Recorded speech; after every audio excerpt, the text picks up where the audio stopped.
Have you ever had an encounter that completely changed how you saw someone?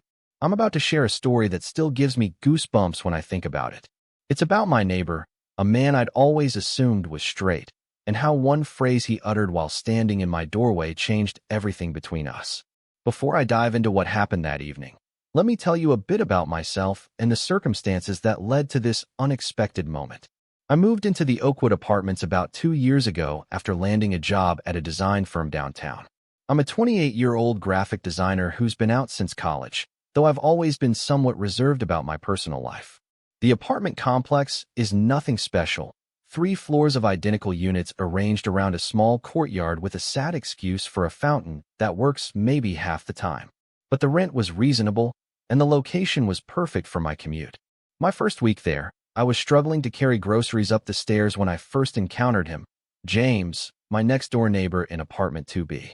He offered to help with the bags, and I got my first good look at him. James was tall, probably around 6 feet 2 inches, with broad shoulders and the kind of forearms that suggested he worked with his hands. His dark hair was always slightly messy, and he had these intense green eyes that seemed to take in everything at once. He worked as a contractor, often leaving early in the morning in his pickup truck loaded with tools. From our casual interactions over the following months, I pieced together that James was divorced, had a daughter who visited every other weekend, and was, by all appearances, straight. He occasionally mentioned dates with women, and once I overheard him on the phone talking about a blind date his sister had set up.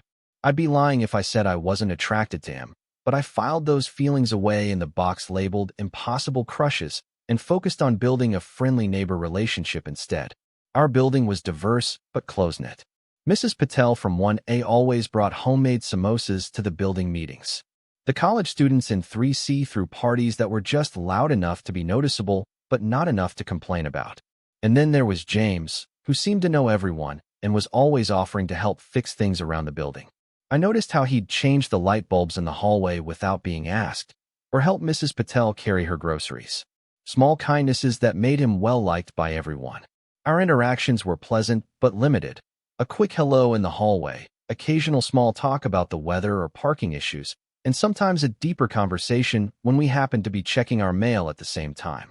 I learned he was passionate about restoring vintage motorcycles, loved spicy food, and had a German shepherd named Duke who stayed with his ex-wife, but whom he clearly missed terribly. I shared bits about my work, my love for photography, and my struggles with the local dating scene. There was one evening when we both ended up in the laundry room at the same time. He was folding his daughter's tiny t-shirts with surprising tenderness, and we got talking about family. He told me about growing up in a small town where he never quite fit in, despite being the high school football star. There was something in the way he said it, a vulnerability that resonated with my own experiences of feeling like an outsider. That night, I remember thinking there was more to James than the straightforward, straight contractor he appeared to be. Now, let me set the scene for the evening that changed everything. It was a Friday in late October, one of those perfect fall days where the air is crisp but not cold. I had just finished a particularly stressful project at work and was looking forward to a quiet weekend of Netflix and takeout. I'd changed into my most comfortable sweatpants and an old college t-shirt, poured myself a generous glass of red wine, and was scrolling through delivery options when there was a knock at my door. I wasn't expecting anyone, and for a moment I considered ignoring it. But the knock came again, more insistent this time.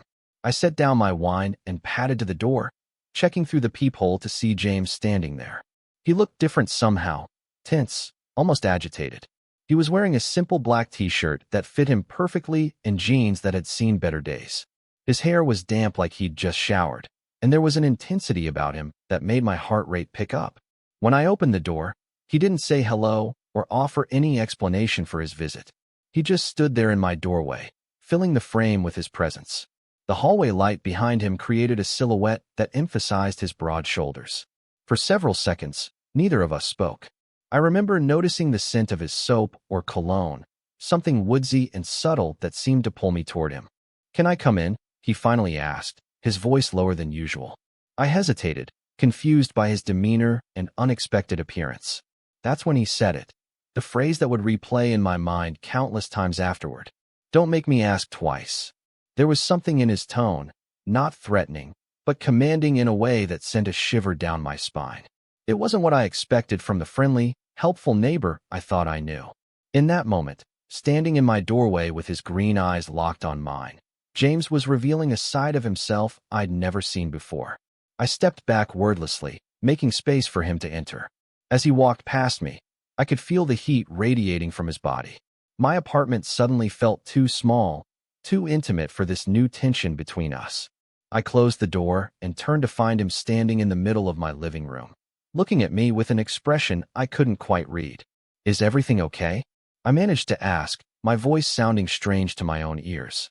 James ran a hand through his hair, a gesture I'd seen him make when he was thinking hard about something. "No," he said simply. "Everything is not okay." My mind raced with possibilities. Was there a problem in the building? Had I done something to upset him? Was he in some kind of trouble? "I've been thinking about you," he continued, his eyes never leaving mine. "More than I should be thinking about a neighbor. More than I've ever thought about another man."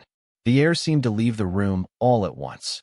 I stood frozen, afraid that if I moved or spoke, I would break whatever spell had brought this moment into existence. James took a step toward me, and I noticed his hands were trembling slightly. "I don't know what this means," he said. "I've never. This isn't something I—" He trailed off, frustration evident in his furrowed brow. "I've dated women my whole life. I was married. I have a daughter. But lately, all I can think about is you." Let me explain why this confession hit me so hard. For gay men, there's often this complicated relationship with straight men. They represent both desire and danger. We're taught from an early age that wanting them is futile at best and dangerous at worst. So when James stood in my living room confessing these feelings, it challenged everything I thought I knew about him and about the boundaries I'd carefully constructed. "How long have you felt this way?"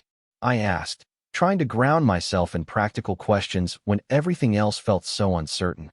"I don't know exactly," he said, moving to sit on the edge of my couch. "At first I thought it was just that I liked talking to you. You're easy to be around.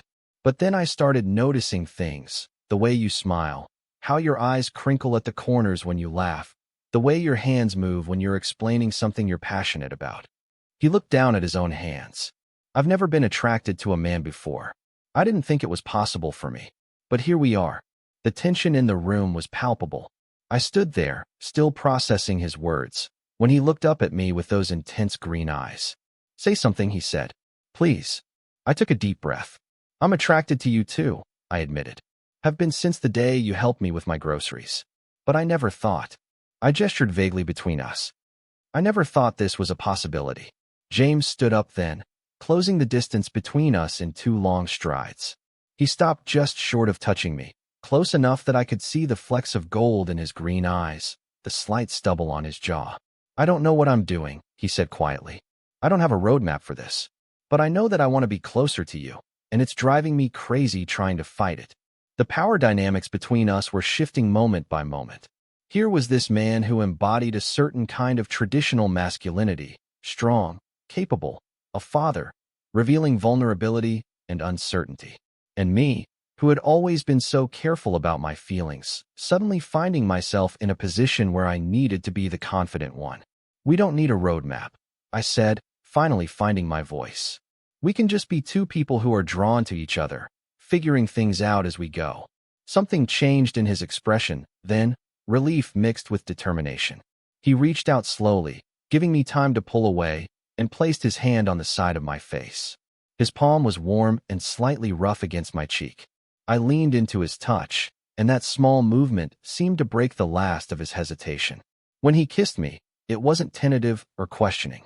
It was decisive, as if he'd finally stopped fighting with himself and committed fully to this moment. His lips were softer than I'd imagined, contrasting with the strength in his arms as they wrapped around me, pulling me closer.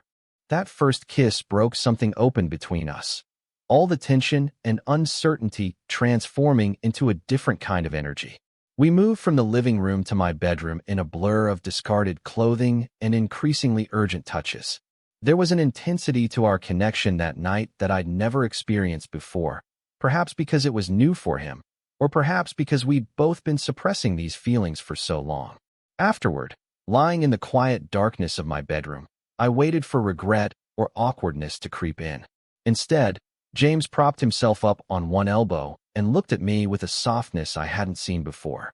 I should have done that a long time ago, he said, tracing patterns on my chest with his fingertips. You weren't ready a long time ago, I replied. Maybe neither of us was. We talked for hours that night. He told me about growing up in a conservative family where anything outside the traditional path was unthinkable. He spoke about his marriage, how he'd truly loved his wife, but always felt something was missing, a disconnect he couldn't name. He talked about his fears for how this might affect his relationship with his daughter, who was the center of his world. I shared my own journey, coming out in college, the relationships that had shaped me, and the loneliness that sometimes came with being gay in spaces that weren't made for people like me. We found unexpected parallels in our stories, different as they were on the surface. The morning light brought new questions and complexities. James wasn't suddenly gay in the way I was gay. He was still figuring out what his attraction to me meant for his identity. Was he bisexual? Was I an exception to his otherwise straight orientation? Did it even matter what label we put on it? What happens now? I asked as we sat at my kitchen counter, drinking coffee and stealing glances at each other like teenagers. I don't know exactly, he admitted, but I know I want to find out. With you. The weeks that followed were a delicate dance of exploration and adjustment. We agreed to keep things between us for the time being, not out of shame, but to give ourselves space to understand what was developing without outside pressure. Living next door to each other made it both easier and more challenging. We could spend time together easily, but we also had to maintain our separate lives and the appearance of being just neighbors when others were around. James introduced me to his daughter, Emma, as his friend first. She was a bright, curious 8-year-old who immediately wanted to show me her collection of rocks and tell me about her science project. I watched James with her and saw a different side of him, patient, gentle, completely devoted.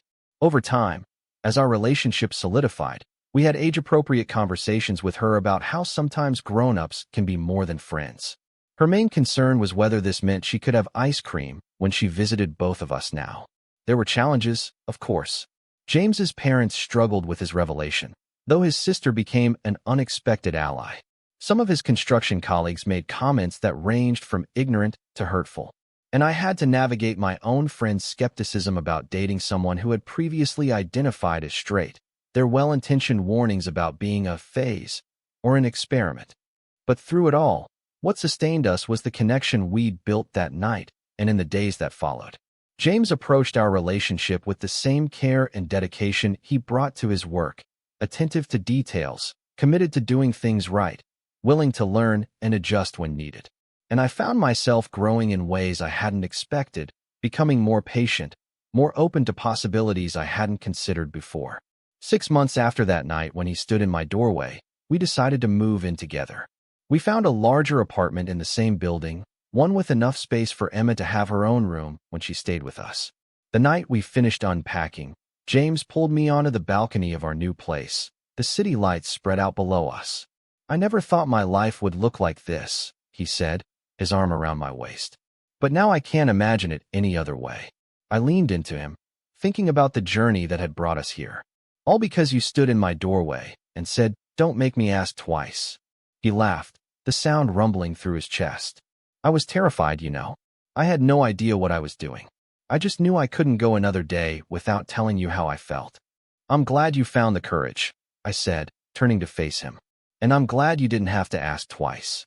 Looking back now, I realized that what happened between James and me isn't just a story about sexuality or identity, though those elements are certainly part of it. It's about the courage it takes to recognize what you truly want, even when it doesn't align with the story you've been telling yourself. It's about the freedom that comes with allowing yourself to be vulnerable with another person. And it's about how sometimes the most unexpected connections can lead to the most profound changes in our lives. I don't know what the future holds for James and me. Relationships are complex under the best of circumstances, and ours comes with its own unique challenges. But I do know that I'm grateful for that October evening when my straight neighbor stood in my doorway and said those words that changed everything. Because in that moment, both of us stepped into a new understanding of ourselves and what might be possible between us. If there's one thing I've learned from this experience, it's that people are far more complex than the labels we assign them. James isn't simply straight or gay or bisexual. He's a person whose capacity for love and connection transcended the boundaries he thought defined him. And in witnessing his journey, I've come to better understand my own. So if you find yourself drawn to someone in a way that doesn't fit neatly into the categories you've accepted for yourself, remember that human connection is rarely as simple as we want it to be.